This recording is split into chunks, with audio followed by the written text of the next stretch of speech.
कैसे हैं आप सब? पढ़ाई अच्छी चल रही होगी बच्चों। चैप्टर हमारा चल रहा था ऑर्गेनिक सिंथेसिस बाय इनोलेट्स, ठीक है।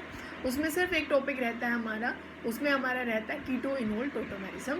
आज हमें वही स्टार्ट करना है, ठीक है। अब देखो, अब कीटो इनोल पहले हम देखेंगे कि कीटो और इनोल का मतलब क्या होता है, ठीक है।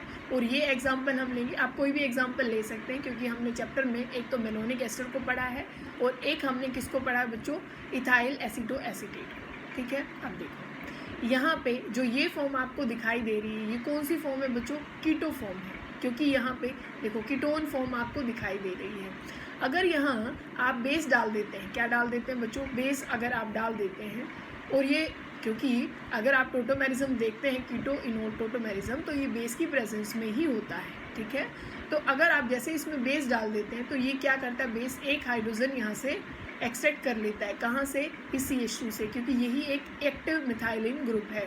तो यहाँ पे क्या हो जाएगा, यहाँ आ जाएगा भाई CO, और यहाँ से एक H पॉजिटिव गया है, और क्योंकि H पॉजिटिव जाएगा तो इलेक्ट्रॉन तो दे के जाएगा, यहाँ आ जाएगा नेगेटिव चार्ज, और ये है बच्चों CO, और ये O(C2H5), इसको ET भी लिख सकते हैं शॉर्ट में, ठीक है। अब देखो ये नेगेटिव आया यहाँ पे। अब क्योंकि ऑक्सीजन ज़्यादा इलेक्ट्रोनेगेटिव होता है तो ये अपने इलेक्ट्रॉन अपनी तरफ ले लेगा, और ये नेगेटिव जो है वो यहाँ पे ट्रांसफ़र कर दिया जाएगा।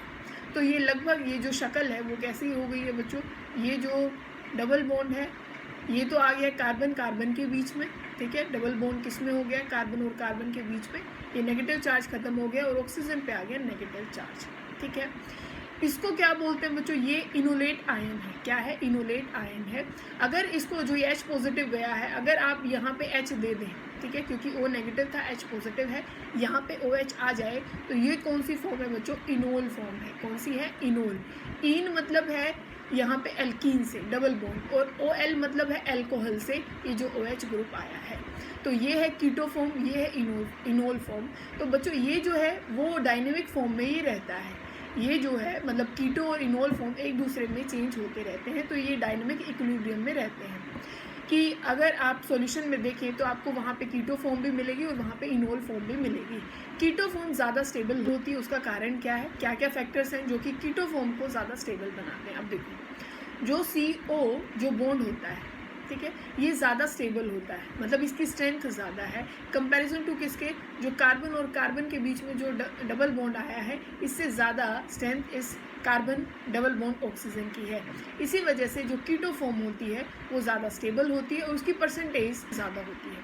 पर ऐसा ज़रूरी नहीं है कि अगर आपने 100 मॉलिक्यूल लिए हैं, मतलब ये 100% भी नहीं है कि हमेशा कीटो फॉर्म ही स्टेबल होगी, ठीक है। जैसे एक एग्जांपल आपको दिखाते हैं।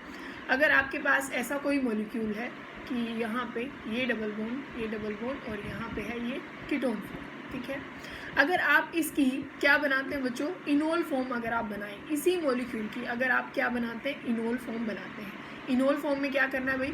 यहाँ बेस डालेंगे, यहाँ जो H होगा वो यहाँ से H पॉजिटिव फॉर्म में जाएगा। किस फॉर्म में चला जाएगा? H पॉजिटिव फॉर्म में। यहाँ आ जाएगा नेगेटिव, ये डबल बॉन्ड तो यहाँ ट्रांसफ़र हो जाएगा। अब ये ऑक्सीजन सिंगल बॉन्ड, और यहाँ आ जाएगा बच्चों नेगेटिव, और ये जो नेगेटिव जो चार्ज था वो यहाँ पे किस रूप में दे दिया जाएगा? डबल बॉन्ड, तो यहाँ आ गया डबल बॉन्ड, ठीक है। अब जो H पॉजिटिव गया था वो किसके साथ अटैच हो जाएगा? इस OH के साथ। तो देखो बच्चों, पहले क्या मॉलिक्यूल था? पहले कुछ ऐसा दिखाई दे रहा था आपका मॉलिक्यूल। पहले सिर्फ ये डबल बॉन्ड था, यहाँ था, और ये कीटो फॉर्म थी। इनोल फॉर्म जैसे ही हमने बनाई तो वो क्या बन गया है? कुछ ऐसा ये मॉलिक्यूल बन गया है OH। तो प्यारे बच्चों अभी देखो यहाँ पे ये मॉलिक्यूल तो है एरोमेटिक, और अपनी ऑर्गेनिक केमिस्ट्री में या केमिस्ट्री में जहाँ पे एरोमेटिसिटी आ जाती है उससे स्टेबल तो हम कुछ मानते ही नहीं हैं। तो इसका मतलब यहाँ पे इनोल फॉर्म 100% है, और ये क्योंकि ये स्टेबल है नहीं, यहाँ पे कोई एरोमेटिक कैरेक्टर नहीं है, तो जो इनोल फॉर्म होगी वो ज़्यादा होगी। तो हमें बात क्या समझ आती है? माना कि कीटो फॉर्म ज़्यादा स्टेबल रहेगी, पर ज़रूरी नहीं है। कई फैक्टर ऐसे हैं जो कि इनोल फॉर्म को भी ज़्यादा स्टेबल बनाते हैं। अभी हमें वही देखना है। आपको ये समझ में आ गया होगा भाई, टोटोमेरिज्म, कौन सा टोटोमेरिज्म पढ़ा हमने? कीटो इनोल फॉर्म का। इसमें क्या हुआ बच्चों? 1,3 माइग्रेशन यहाँ पे होता है, किसका? हाइड्रोजन का होता है, और यहाँ पे जो नेगेटिव चार्ज है वो मतलब हाइड्रोजन का ट्रांसफ़र होना होता है इस कार्बन से लेके और कहाँ तक? ऑक्सीजन तक। तो ये 1, 2 और 3, तो इसी वजह से 1,3 माइग्रेशन इसको बोला गया है। ये डायनेमिक इक्विलिब्रियम में रहता है, मतलब ये चलता रहता है। और अगर आप देखें तो ये फंक्शनल आइसोमेरिज्म भी कहलाता है, मतलब टोटोमेरिज्म एक टाइप का क्या है बच्चों, फंक्शनल आइसोमेरिज्म है। अब कैसे, देखो बात बहुत ध्यान से समझना कि जो टोटोमेरिज्म है वो एक तरीके का फंक्शनल आइसोमेरिज्म है, ठीक है। कीटो इनोल जो टोटोमेरिज्म है वो फंक्शनल आइसोमेरिज्म है। अब फंक्शनल आइसोमेरिज्म क्या होता है, जहाँ पे फंक्शनल ग्रुप तो हो डिफरेंट पर उनका फार्मूला हो सेम। अगर आप इस मॉलिक्यूल को देखें, इसका फार्मूला भी सेम है, इसका फार्मूला भी सेम है, और ये कीटोन फॉर्म है और ये क्या है बच्चों, अल्कोहल फॉर्म है, ठीक है। तो फार्मूला सेम है पर फंक्शनल ग्रुप डिफरेंट है, वही क्या है, फंक्शनल आइसोमेरिज्म है।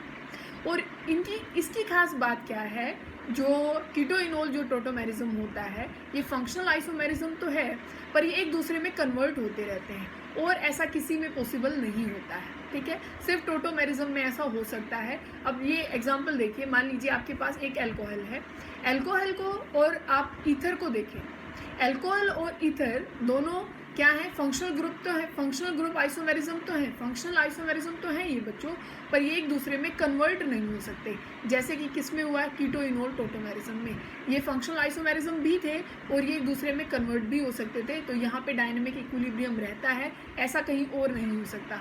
देखो आप अगर अल्कोहल लिखते हैं और यहाँ पे ईथर लिखते हैं, दोनों का फॉर्मूला बिल्कुल सेम है पर ये एक दूसरे में कन्वर्ट नहीं हो सकते हैं, और यहाँ पे ऐसा हो सकता है। अब नेक्स्ट हमें समझना बच्चों कि जो टोटोमेरिज्म होता है वो एसिडिक, अगर एसिड प्रेजेंट है तो वो किस तरीके से होता है, और बेस प्रेजेंट है तो वो किस तरीके से होता है, ठीक है।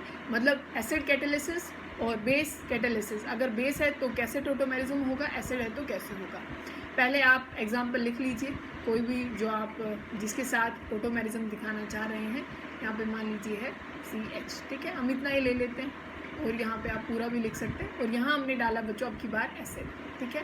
एसिड को क्या हम ऐसे दिखा सकते हैं, सिर्फ H पॉजिटिव, क्योंकि एसिड H पॉजिटिव ही देता है। अब यहाँ पे क्या होगा, क्योंकि बच्चों ये यहाँ पे क्या होना स्टार्ट हो जाएगा कि ये ऑक्सीजन जो है वो अपने इलेक्ट्रॉन लेगा और यहाँ आ जाएगा नेगेटिव चार्ज, ठीक है। ये किसको कैच करेगा, इस पॉजिटिव को, ठीक है, क्योंकि O नेगेटिव है तो वो H पॉजिटिव को अट्रैक्ट करने वाला है। तो यहाँ पे इस कार्बन पे आ जाएगा बच्चों पॉजिटिव चार्ज। कैसे आएगा, क्योंकि ऑक्सीजन ने यहाँ से इलेक्ट्रॉन ले लिए थे तो कार्बन पे अपने आप क्या आ जाता है, पॉजिटिव चार्ज।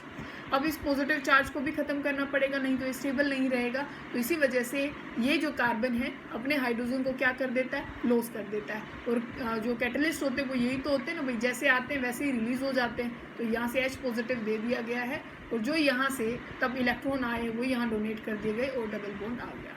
तो ये होता है तब एसिड डाला जाता है। अगर बेस डाला जाए तो देखो क्या होगा, आप पहले यही लिख लीजिए, तो ये CO है और यहाँ पे ये CH, ठीक है। वैलेंसी पूरी हम कर लेंगे। आप कोई भी एग्जांपल पूरा लिख सकते हैं, जैसे हमने मेलोनिक एस्टर लिया था, आप कोई भी कीटोन फॉर्म ले सकते हैं जो आपका मन कर रहे हैं, ठीक है।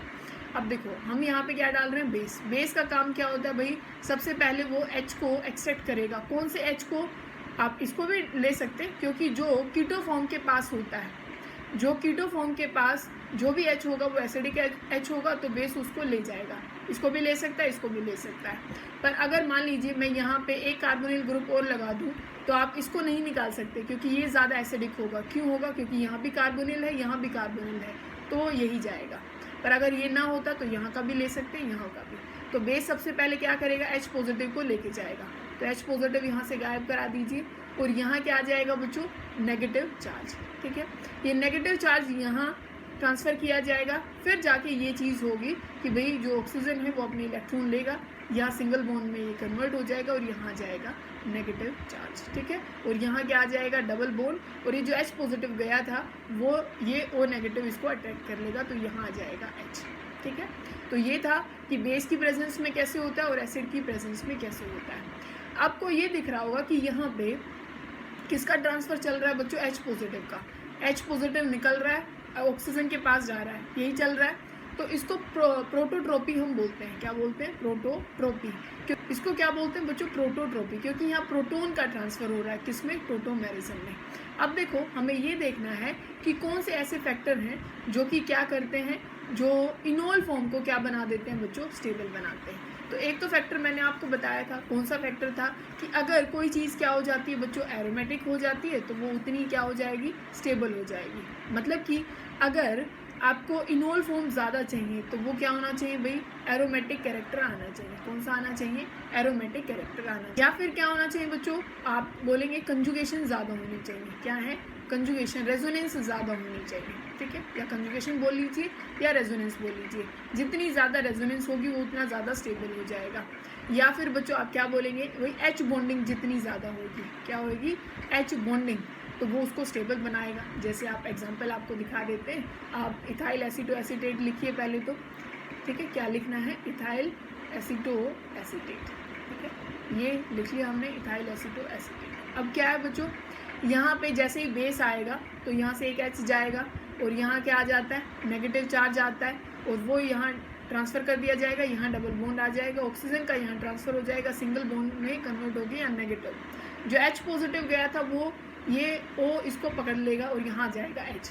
अब इस H के बीच में और यहाँ वाले ऑक्सीजन के बीच में क्या क्रिएट होना शुरू हो जाती है बच्चों, इंट्रा हाइड्रोजन, क्या है, intra molecular hydrogen bonding, H bonding यहाँ पे क्रिएट हो जाती है, जिसकी वजह से यहाँ पे स्टेबिलिटी आती है। H बॉन्डिंग क्योंकि विद इन दी मॉलिक्यूल हो गई तो यहाँ पे बॉन्ड बन गया, तो ये इसको क्या प्रोवाइड कराते हैं, स्टेबिलिटी प्रोवाइड कराते हैं। अब यहाँ पे देखो, यहाँ एक फैक्टर और है, तभी इसमें 7% जो अपना इथाइल एसीटो एसीटेट है, यहाँ पे 7% इनोल फॉर्म मिलती है। अगर आप यही एसीटोन में देखें ना, एसीटोन में अगर आप देखें तो इसका जो रेशियो रहेगा इनोल फॉर्म की वो बहुत कम रहती है, ना के बराबर, क्योंकि बच्चों यहाँ ना तो रेजोनेंस है, ना यहाँ कोई एरोमेटिक कैरेक्टर आएगा, ना यहाँ पे कोई भी, ना यहाँ पे एच बॉन्डिंग पॉसिबल है। तो इसी वजह से इनकी जो इनोल फॉर्म होती है वो बहुत कम हो जाती है। और यहाँ पे सॉल्वेंट भी इफेक्ट डालता है, क्या डालता है बच्चों, सॉल्वेंट भी इफेक्ट डालता है। अगर आप क्या लेते हैं, अगर पोलर सॉल्वेंट होता है आपके पास, क्या होता है बच्चों, पोलर सॉल्वेंट होता है तो वहाँ पे कीटो फॉर्म ज़्यादा बनती है। और अगर आपके पास नॉन पोलर सॉल्वेंट है, कैसा है, नॉन पोलर, तो वहाँ पे इनोल फॉर्म ज़्यादा बनती है।